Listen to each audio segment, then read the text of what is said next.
આજે તો નજીરાને એનું નાનપણ યાદ આવી ગયું, પણ તો શું કે મિત્રો, આજે તો ખરાબ બપોરે નીકળી ગયા આપણો રથ લઈને, કેમ કે એક પ્રમોશન કરવા જવાનું હતું.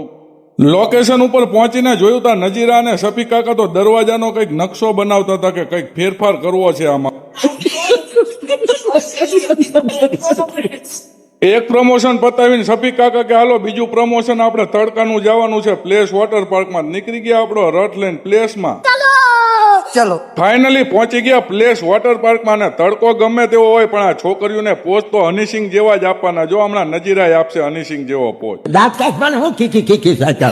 અને પહોંચી ગયા ને આ નજીરા તો શાંતિથી સાંભળવા માંડી. ને આ બાજુ શફીક કાકા છે ને આ છે પ્લેસ વોટર પાર્કના ઓનર. બધાય શાંતિ સાંભળ્યું, પણ આપણું કામ તો વિડીયો બનાવવાનું.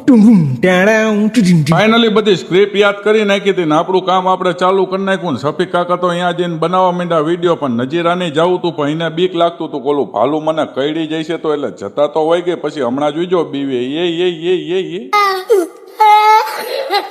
ત્યાં પાછા શફીક કાકા ભૂલી ગયા શું બોલવાનું હતું, પણ ગાલે હાથ ફેરવે એટલે એમને બધું યાદ આવી જાય. वो अलग ही लेवल का बंदा था. પ્રમોશન શૂટ કરીને નીકળી ગયા હવે ઘર તરફ જવા માટે, કેમ કે તડકો બહુ હતો.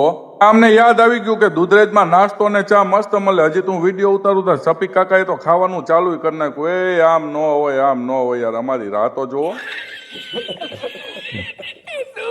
બસ તો મિત્રો આજના બ્લોગમાં આટલું જ તે. મળીએ નવા બ્લોગમાં. ત્યાં સુધી લાઈક, કમેન્ટ અને શેર કરી નાખજો. ઇન્સ્ટાગ્રામમાં જોતા હોય તો પેજને ફોલો કરી નાખજો. યુટ્યુબમાં જોતા હોય તો સબસ્ક્રાઈબ કરી નાખજો. Tata, bye bye.